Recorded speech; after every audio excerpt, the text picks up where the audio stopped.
Throw in the towel. Sharon Horne-Ellstrom here.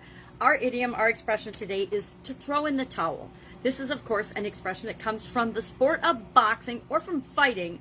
When one person was pretty much being beaten, they would signal that they wanted to quit and end the fight by throwing in a towel. Generally a white towel covered with sweat and all kinds of other gross bodily fluids, but obviously not a boxing fan here.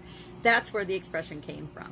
Now, I don't know anything about boxing, so it'd be silly for me to try to talk about boxing or give a boxing analogy. I do believe my grandfather on my mother's side was a boxer, a lightweight boxer, but that's the extent I know about the sport. Haven't really watched it, not attracted to it at all. I think that anybody that punches each other or gets hit in the head too often is going to lose some capacity, some mental capacity, some physical capacity, some every kind of capacity. We're not designed to be whomped in the head repeatedly. So what does this have to do with growing and building our business? What does this have to do with anything in our life? To throw in the towel means to quit, to stop doing something, usually when we're at a disadvantage. Usually when we think we're going to lose, we throw in the towel and we quit. Now, I'm here to go against all conventional business wisdom and say quitting is not always bad. Sometimes it's the absolute positive best and most appropriate action given a situation. So how do we know when to quit? How do we know what to quit? How do we know who should quit? How do we know how to actually quit? When to quit? All those who, what, where, when, why, and how questions got me to thinking about this today. And I'm thinking about the times that I have consciously quit something in my past. I've quit jobs. I've quit relationships. I've quit businesses. I've quit hobbies. I've quit habits, good and bad, unfortunately. We'd like to quit our bad habits and keep our good habits, but I've been an expert at quitting both. Sometimes we quit things for a short period of time and then we pick them up again. For example, those good habits.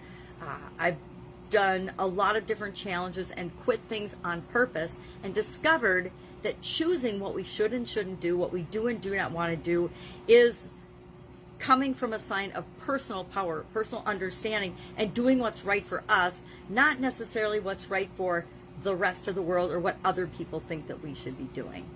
So, how do we know, when do we know, when we should stop and drop and quit doing something?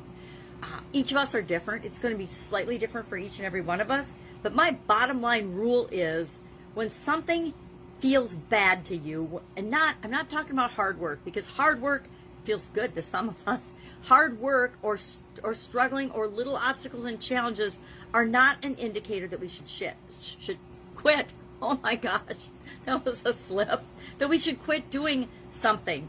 If we quit every time something got hard or challenging, we would never accomplish anything. You certainly wouldn't be listening to me because you wouldn't have started a business. You wouldn't be trying to grow and supersize that business.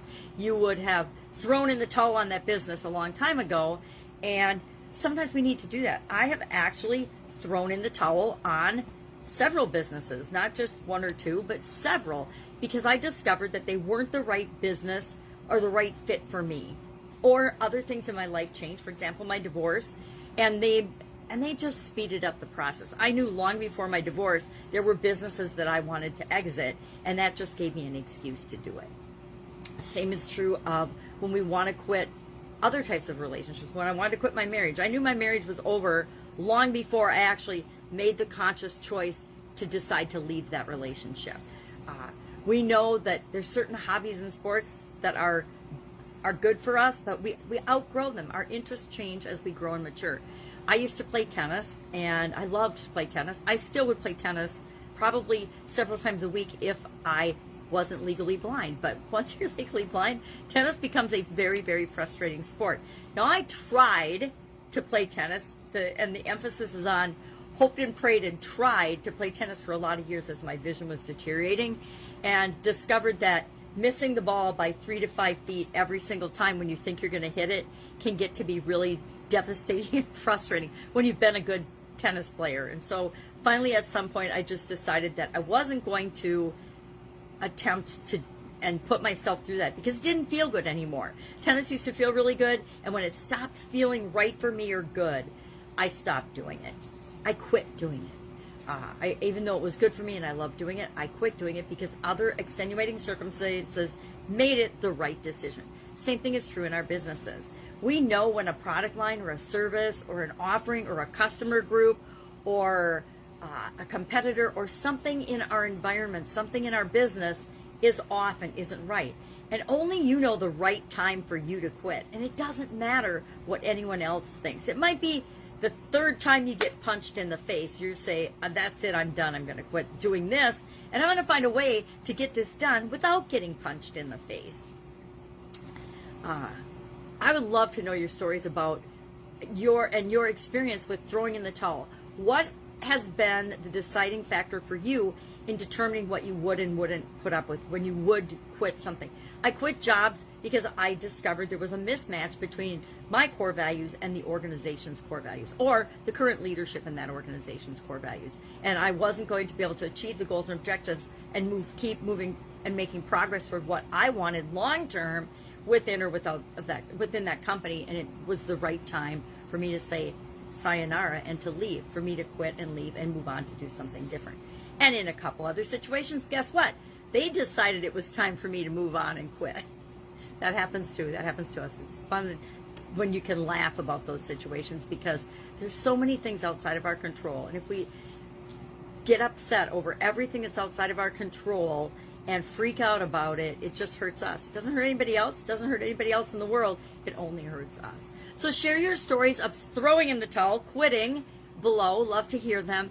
And I will, of course, be with you tomorrow with another interesting idiom related to business. What does it mean? Where does it come from? And how might you use it in your business and maybe even in your life right now? Take care. Catch you tomorrow.